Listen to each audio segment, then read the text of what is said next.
तो हम आर्टिकल 13 के बारे में बात करेंगे। आर्टिकल 13 का क्लॉज 1 जो कहता है वो प्री कॉन्स्टिट्यूशन लॉ के बारे में बात करता है, ठीक है। ऐसे लॉज जो कॉन्स्टिट्यूशन आने से पहले बन गए थे और वो लॉज अगर फंडामेंटल राइट्स को वायलेट करते हैं तो वो लॉ जो है वो वाइड हो जाएगा, ठीक है। अच्छा, ऐसा भी नहीं है कि पूरा लॉ ही वाइड हो जाएगा। अगर जो संविधान आने से पहले ये जो प्री कॉन्स्टिट्यूशन लॉज हैं, अगर उसका कुछ पार्ट ऐसा है जो फंडामेंटल राइट को वायलेट करता है तो सिर्फ वही पार्ट ही वाइड होगा, ठीक है। तो ये हो गया क्लॉज 1। क्लॉज 2 जो कहता है वो पोस्ट कॉन्स्टिट्यूशन लॉ के बारे में बात करता है। मतलब ऐसे लॉज जो संविधान आने के बाद बने हुए हैं, कॉन्स्टिट्यूशन आने के बाद बने हुए हैं, वो लॉज अगर फंडामेंटल राइट को वायलेट करते हैं या उसका कुछ पार्ट जो है फंडामेंटल राइट को वायलेट करता है तो वो वाइड हो जाएगा, ठीक है। तीसरा क्लॉज जो है वो बात करता है लॉ और लॉ इन्फोर्स के बारे में, ठीक है।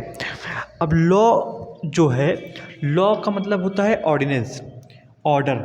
ऑर्डिनेंस जो होता है वो गवर्नमेंट, जो ऑर्डिनेंस होता है वो प्रेसिडेंट या गवर्नर के द्वारा पास किया जाता है। ऑर्डिनेंस मतलब कि जब पार्लियामेंट सेशन में नहीं होती है और जब कोई इमरजेंसी में लॉ पास करना होता है तो प्रेसिडेंट ऑर्डिनेंस पास करती है।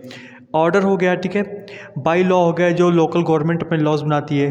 रूल, रेगुलेशन, नोटिफिकेशन, कस्टम और यूसेजेस आपको पता ही है कि जो बहुत सालों से यूज़ में आते हैं, जैसे आप पर्सनल लॉ देख लीजिए, ठीक है। तो ये सब चीज़ें हैं। और लॉ इन्फोर्स, लॉ इन्फोर्स का मतलब वो चीज़ होती है, ऐसा लॉ, मतलब आप समझ लीजिए प्री कॉन्स्टिट्यूशन लॉ ही लॉ इन्फोर्स है।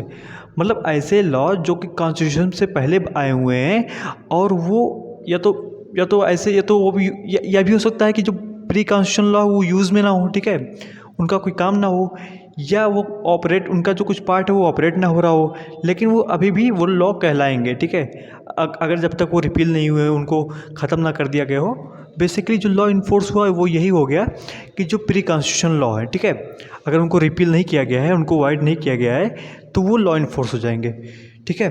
अच्छा, क्लॉज 4 जो है वो ये कहता है कि जो अंडर आर्टिकल 368 368 में जो भी अमेंडमेंट किया जाएगा वो आर्टिकल 13 अप्लाई नहीं किया जाएगा उस पर, ठीक है।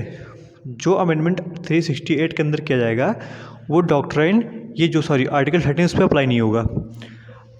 अब ऐसा भी नहीं है कि अप्लाई नहीं होगा। अब जो बेसिक स्ट्रक्चर है कॉन्स्टिट्यूशन का वो वायलेट नहीं होना चाहिए, अदरवाइज़ आर्टिकल 13 जो है वो इस पर लागू नहीं होगा। तो अब हम डॉक्ट्राइन ऑफ सेवरेलिटी की बात करेंगे। सेवरेलिटी का मतलब होता है सेपरेट करना, ठीक है, अलग करना, ठीक है।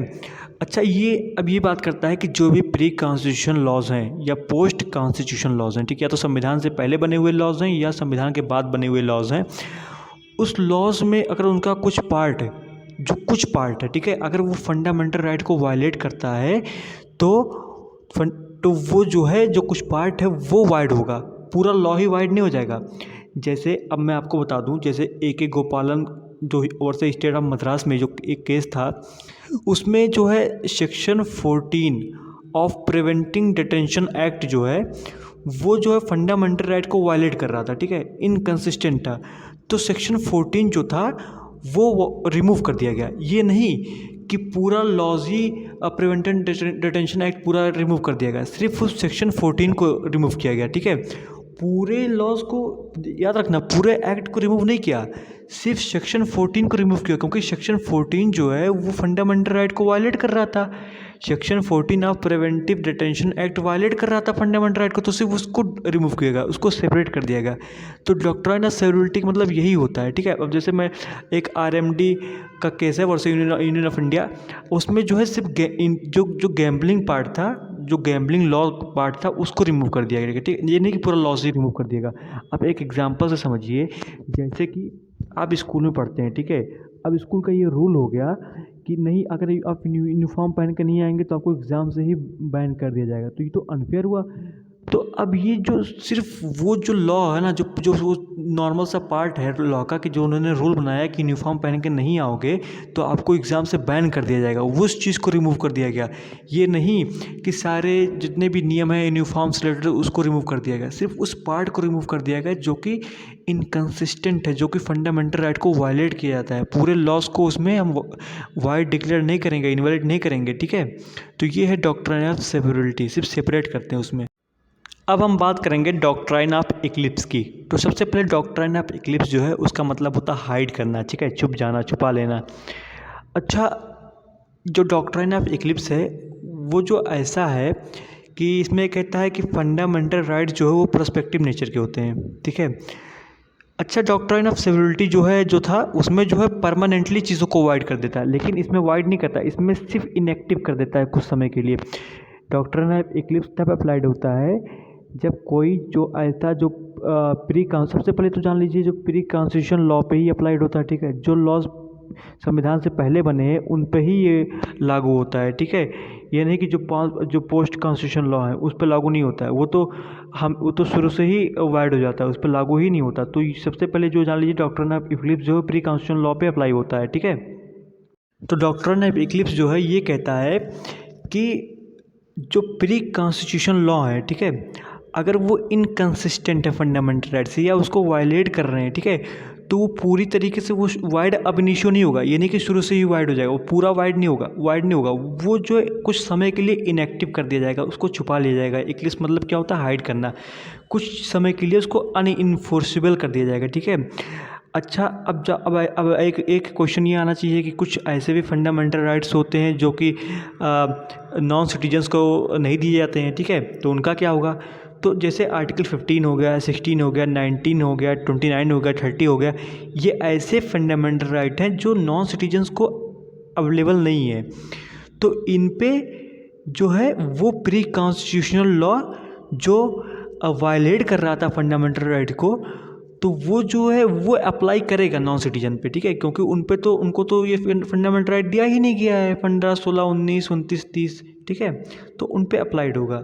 अब जैसे आपको एक एग्जांपल देता हूँ। अब हम एक केस का एग्जांपल लेंगे, Bikaji Narayan versus state of MP, ठीक है।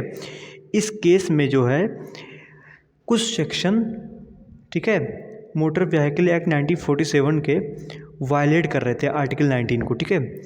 जो मोटर व्हीकल एक्ट 1947 है उसके कुछ सेक्शन जो है वो आर्टिकल 19 को वायलेट कर रहे थे, ठीक है।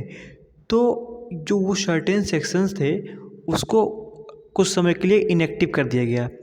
बाद में जो है जो आर्टिकल 19 के जो क्लॉज को वायलेट कर रहा था, ठीक है, उसमें अमेंडमेंट करके उसको जो है चेंज कर दिया गया। तो जब अमेंडमेंट कर दिया गया आर्टिकल 19 में, तो उसके बाद जो है जो पहले मोटर व्हीकल एक्ट के कुछ सेक्शन वायलेट कर रहे थे, according to new amendment of article 19 अब वो सेक्शन आर्टिकल 19 को वायलेट नहीं कर रहे हैं, तो वो फिर से एक्टिव हो गए। समझ में आया? पहले नॉन एक्टिव थे, अब एक्टिव हो गए। तो जो पहले के सेक्शन थे वो आर्टिकल 19 को वायलेट कर रहे थे, लेकिन जब आर्टिकल 19 में अमेंडमेंट कर दिया गया, उस अमेंडमेंट के बाद वो सेक्शन जो है फिर से एक्टिव हो गए, क्योंकि वो फिर अकॉर्डिंग टू न्यू अमेंडमेंट वो वायलेट कर ही नहीं रहे। तो ये मेन था, ठीक है। तो मैंने आर्टिकल 13 पढ़ा दिया, मैंने सेवरेबिलिटी बता दी, मैंने डॉक्ट्रिन ऑफ इक्लिप्स बता दिया, ठीक है। बाकी आप इसको स्क्रीनशॉट ले लीजिए। बाकी कोई क्वेश्चन हो तो आप कमेंट में करिए, या कुछ प्रॉब्लम हो रही है मेरे समझाने में या मैं तो और उसको इम्प्रूव करूँगा। बाकी PDF वगैरह कुछ चाहिए तो फिर आप मुझे कमेंट करके बता सकते हैं। Thank you so much. मिलेंगे आर्टिकल 14 में।